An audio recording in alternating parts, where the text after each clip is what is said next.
Hello, Broadway fans. It's that time of year again. Gold Derby has launched our Tony Awards nominations prediction center for the 2022 ceremony, and it is time to go make your predictions. But before you do that, my good friend David Buchanan and I are here to help you discuss what musicals are going to come out on top, who's going to score a nomination. Uh, Last year, David, well, not last year. I don't even know how to describe what the year was. Last year's ceremony, which is really this year, which was for 2020, we only had 4 musicals in contention, period. There was no revival category even. This year is thankfully a much different story after this pandemic has finally let us gather in theaters again. Right now, I think there is going to be a smackdown, drag 'em out battle for Best Musical between A Strange Loop and Six. I think both of those are pretty locked in there for a nomination. How say you, sir? Agreed. A pleasure to have so many to choose from that we have to debate it. But also, yeah, those are my top 2. I have A Strange Loop in first, and Six in second. And that's kind of an arbitrary decision at this moment in time. And yeah, I mean, I'll just go down the other 3 that I'm thinking are getting in. I have The Girl from the North Country in a kind of okay third slot. I'm going out on a limb with Flying Over Sunset. I know it was a bit controversial of a musical. Flying Over Sunset. Yeah, but that's the thing. I think there are a lot of people, especially, I mean, that score is so wonderful. The performances, I think a lot of people will be very passionate about it and it will get in. So I'm slotting that in. And I also think Paradise Square could get into. What are your 5? I have a similar lineup, but I have, instead of Paradise Square, I have Mr. Saturday Night right now. Those 2 musicals are sort of the unknown wild cards at this moment because they have yet to open. And I haven't seen them yet. I know the people behind them, so I know the potential for them to be good. But I'm sort of, those are kind of in a waiting mode for me right now. I'm a little nervous about if those 2 musicals are very good. I'm a little nervous about Girl from the North Country just because last ceremony, I can't say last year, last ceremony, they, were forced to pick a jukebox musical because that's all there was. Except for Lightning Thief, which they said no. But this time they have a lot of opportunity to not do jukebox musicals in the top category. And so I'm wondering, it's not that jukebox shows haven't been nominated before, they certainly have, and have won many different other categories. But I wonder if there's going to be a course correction this year and they just say, no, we have original musicals, now let's put these up top, front and center, and give those nominations. I do think Girl from the North Country has helped greatly by a really robust, great critical response. And it's telling an original story, even though it's using Bob Dylan songs to tell that story. It is at least an original story. It's not a biomusical like MJ, which I think would have a lot of trouble breaking in here. Though I will say for MJ, I speak to many people in this industry, and the industry response is way different than the critics. The critics really trashed the show. We don't have to get into all the details, but really a lot of them were wondering aloud in their reviews, do we need a show about Michael Jackson? But that's, not what people are going into the show looking at and not what they're coming out of it experiencing. People are ecstatic and having a great time, and it's not just tourists, it's industry people having a great time and really loving it. And I loved Flying Over Sunset, and I know it's closed, and listen, Hallelujah Baby is the only closed musical to ever win the Tony. Like, even if we count the previous ceremony, Moulin Rouge didn't close, forced to pause because of the pandemic, but it wasn't closed. So winning would be hard, but this is James Lapine we're talking about. He has missed exactly once in this category in his entire career. For Sondheim on Sondheim, this is the only time he's missed Best Musical. And I think to bet against him is quite foolish. In this case, it is probably not a show for everyone, but it takes huge risks. It's about people, three famous figures on an acid trip, sharing an acid trip together. The music is gorgeous. It just tries a lot of things and swings for the fences. And so I think people will appreciate that it does that. But I do have a Strange Loop ultimately coming out on top, just because it just seems to have all the right pieces and right momentum. 6 could do it, but I'm just worried that people, some more crotchety folk will say, oh, it's just a concert, which I guess it is a concert. That's the conceit of it, but it's a pretty amazing, entertaining concert. So I think it's a Strange Loop, but we'll see. And thankfully this year we have a revival category, because we actually got revivals to open. Sadly, West Side Story will not be joining them. Apologies to Eva von Hove, but that show is sort of lost to the Tony, a void with the Tony Awards, since it couldn't get in for the past ceremony. But right now that means there's only 4, which means we have to basically predict which one gets left out. So who are you imagining is the one unlucky show that gets left out? Well, we do have one sight unseen, so that complicates things a tad, but I am predicting a snub for The Music Man at this moment in time. Really? I am. Yeah, I am. I guess you're not. No, I'm not. But I also don't know, like, taking out either one, whatever one seems incorrect. I do think Company feels like the one to beat ultimately for the win. But I don't know. It's also, yes, it is hard because we haven't seen Funny Girl yet, so we don't know what the reception is like. But I have Caroline or Change missing right now, which I loved that production. But I wonder, like, I don't know if it is going to be very competitive for like design categories below the line, or probably not choreography, because it's not a huge dance heavy show, even though there's great stylized movement to it.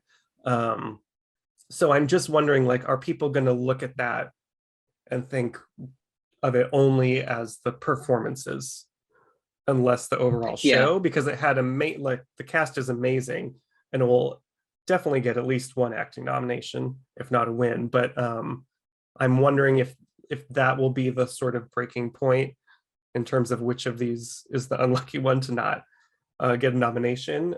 So right now I have Caroline or Change, but I don't like that I'm leaving that one out. Yeah, it'll be very helpful when we see Funny Girl and know, the whole lay of the land. The reason I'm not betting on Music Man right now is I think it'll do well in other places, as you're saying, Sam. Design categories, some of the performances. But I'm feeling kind of like a To Kill a Mockingbird scenario going on here, where it feels too big to fail.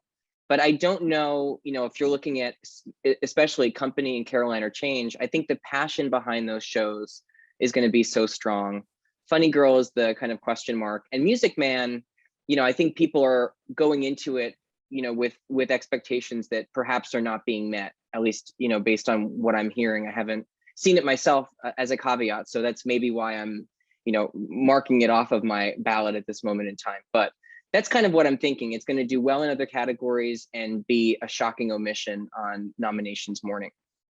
Yeah, I just feel like that production felt so long, like it was the beacon, the light at the end of the tunnel that was going to lead Broadway back into, functioning. And that was like, because it's Hugh Jackman and Sutton Foster, it's a big splashy musical.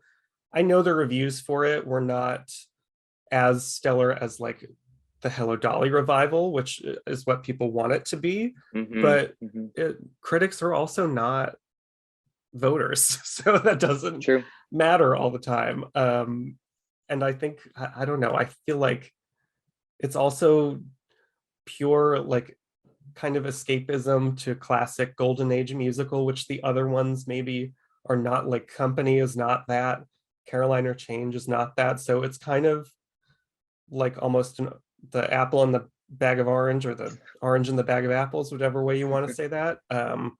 So I think it like ticks a certain box for people that people just like, and it's, you know, all the people involved they've worked with everyone in the industry. Yeah, if Funny Girl is popular and really well received, I think this is going to be one of the toughest categories to kind of, you know, lock in your predictions, because even now, you know, we have a little bit of anxiety about which one we're leaving off, and we have, you know, a month plus to go. Yeah. Well, let's go to something else. Also, well, another category that seems a little wonky to me is lead actress in a musical, mostly because all of the 6 women are here. Every wife of Henry is here, which is crazy to me because they all, you know, the Tony administration usually puts this type of performance in featured when it's an ensemble piece, but they've been playing fast and loose this year because all these women, you know, there's an opening number and then they each get one song and the closing number, which to me feels like featured. And it's just bizarre that even though this is, you know, at this point, one of the most successful shows of this season and like an enormous hit that the Tonys are hopefully going to go crazy for, it seems like maybe none of their actresses are going to get nominated because they're all going to cancel each other out. Like, how do you choose? Like, which one sings your favorite song? All the songs are great. Do you have any of these women getting in? No, I think this is a big problem. I agree. I'm surprised at the ruling, very surprised. And, you know, that's not obviously, you know, not a slight on any of the performers. It is just a very tricky, you know, how do you kind of decide who these 80 some odd Tony nominators are going to coalesce around when you have performers like Sharon D. Clarke, who I think is going to win. You know, there are some that are very clearly going to get enough of the support. And how do you kind of, you know, would I be surprised if one of the 6 actresses got in? At this moment, yeah, I'm not expecting any to get in. You know, the passion for the show is there, but it really is just a question of which one is going to stand out amongst the others. And I genuinely don't know. Yeah, that's why I don't have them in any of them in my predictions right now, because I tried to like sit down and think as a Tony voter, like, who do I throw my support behind? I was like, maybe Adriana Hicks, but also like Abby Mueller had a really great arc to her character. Like, they're all amazing. And each song, I think, is very distinct and different and amazing. So I think that's a problem. Granted, the nominating committee for the Tonys is not an enormous body of voters. So these things can be decided by a small amount of votes potentially, but I think it's a problem. Who I do think is going to get in is Sharon D. Clarke for Caroline or Change. And I am hearing whispers out of first preview that Joaquina Calacango is really killing it in Paradise Square. So perhaps after her first nomination previously for Slave Play, she can come back and maybe win. She could take down Mary Louise Parker. Can she take down Sharon D. Clarke? I don't know. And I have Katrina Lenk, Beanie Feldstein, and Carmen Cusack as the rest of my lineup. Because Carmen Cusack can sing anything to me any day, and it will sound incredible. Who's filling out your lineup? Yeah, I have almost the same lineup. I have Mare Winningham in for Girl from the North Country. You know, it's a big question mark how that production is going to be remembered. It's also not playing right now. The intention is, or the hope is, it's going to come back in time, you know, for the Tonys and get, you know, more voters and nominators in to see it. But, you know, we're not sure about if that's going to happen at this moment in time. So I have her in because the reviews are so stellar. She sings some of the more, you know, popular and moving songs in that show. And I have Sharon out front. I have Beanie. I'm also very, I have Carmen in. I agree with you. If they're going to go for Flying Over Sunset, I don't see how they don't nominate her if they like Flying Over Sunset. And there's a big question mark for me on Katrina Lenk.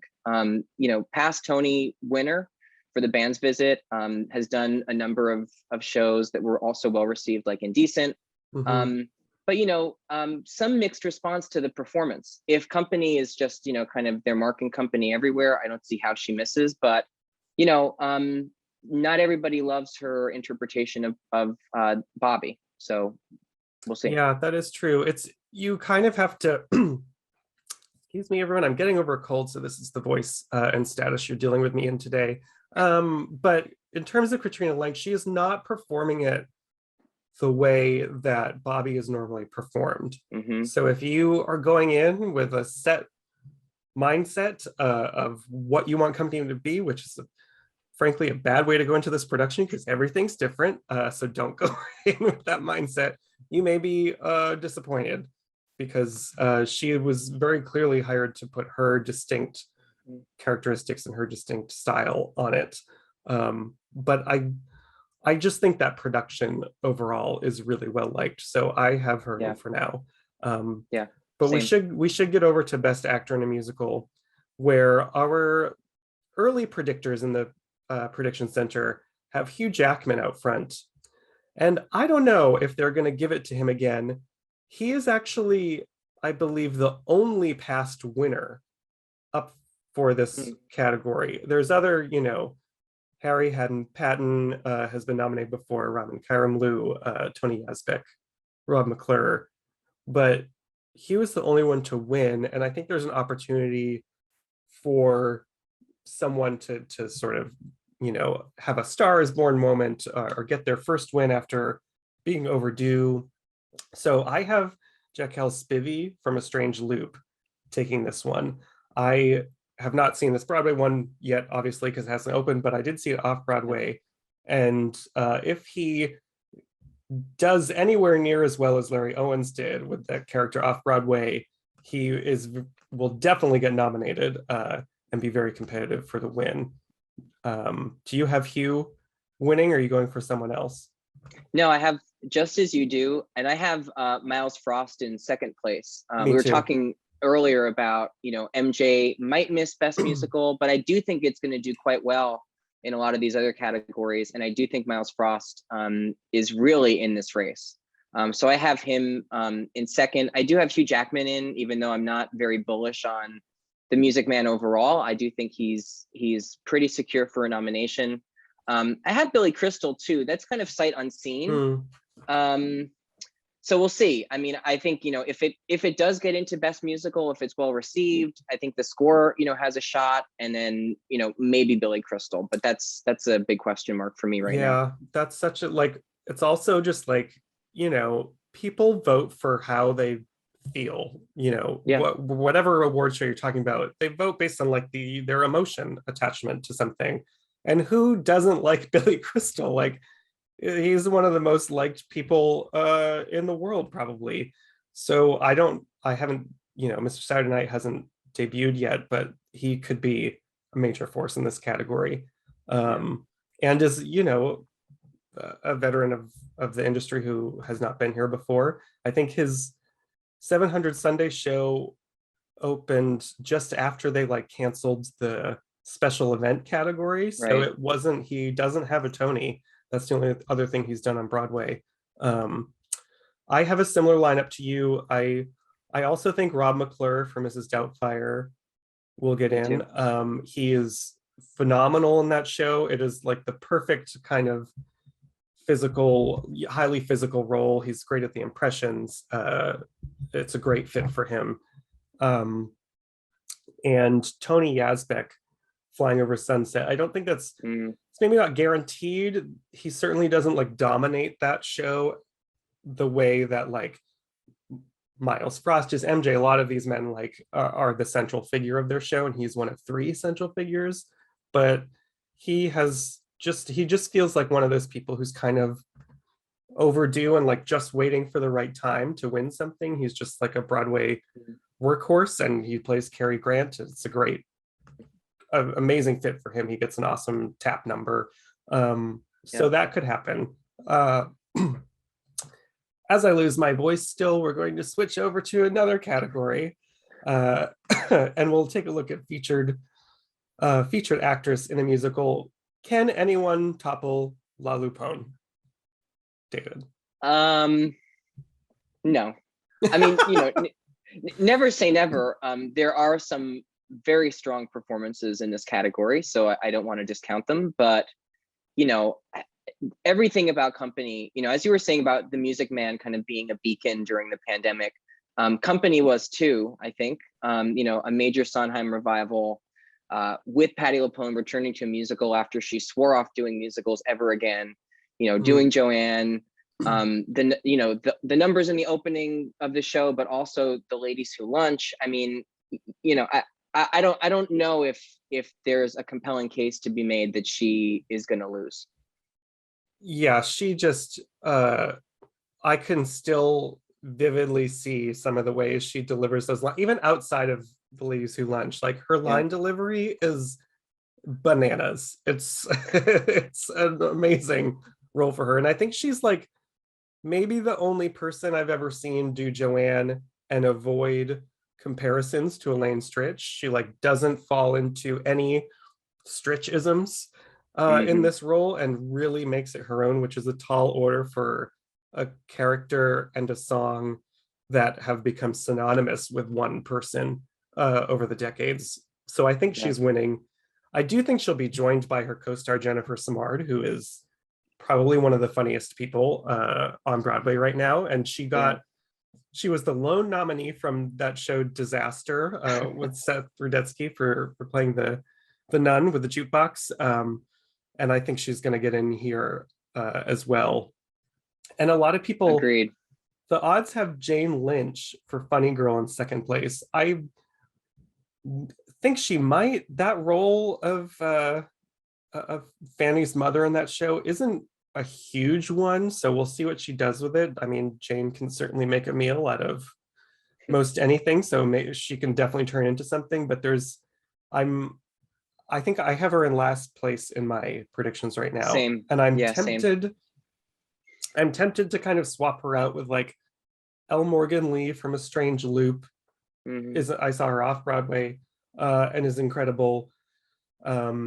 Samantha Williams for Caroline or Change I don't have in right now. I have Casey Levy from Caroline or Change, who did incredible work, but Samantha Williams isn't a known star, but that's also, she plays the role in Nikanani Rose, won the Tony for, and could get in instead. And then there's all these women from Girl from the North Country, and it's again a case of trying to figure out which one, or maybe multiple can get in, is going to sort of unite votes around. Right now I have Jeanette Bardell, but Kimberly and Sproul also has a lot of great material there. So perhaps I'm picking the wrong person. I don't know.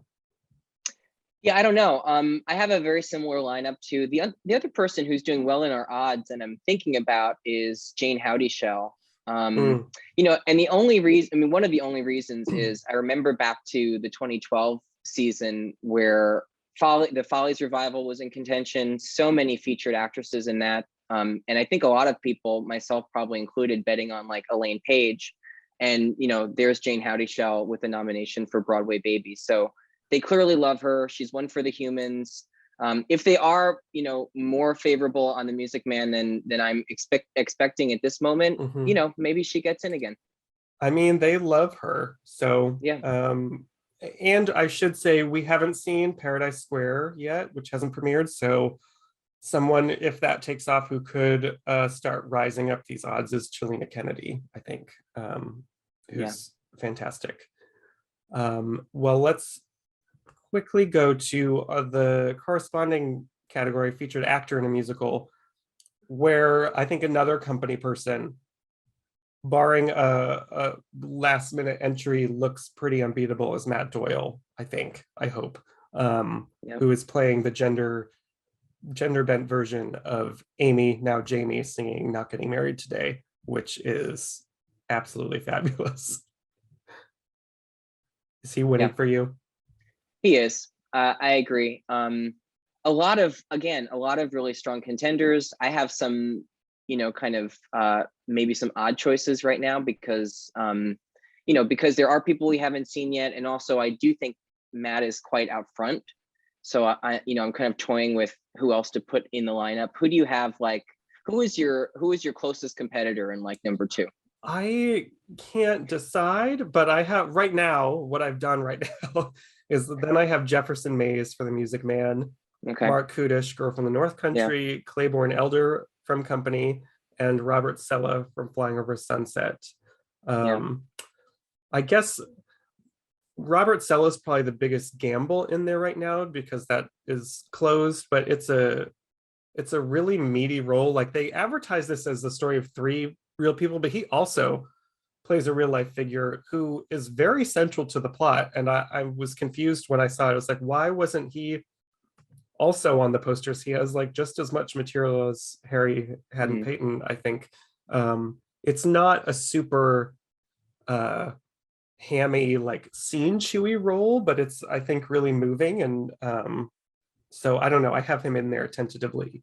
Who I'm looking at, though, is John Andrew Morrison from A Strange Loop, who I just have a feeling A Strange Loop is really gonna take off. The featured players in A Strange Loop, it's sort of, there's one central figure, Usher, then the featured players are all thoughts in his mind, kind of like Inside Out, but much more adult than Inside Out.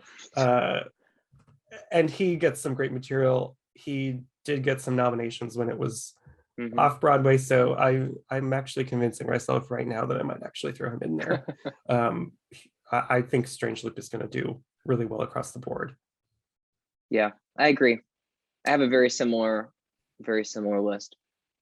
But there's stuff we don't know about. Like, there are a lot of contenders from Paradise Square that right now are still sight unseen.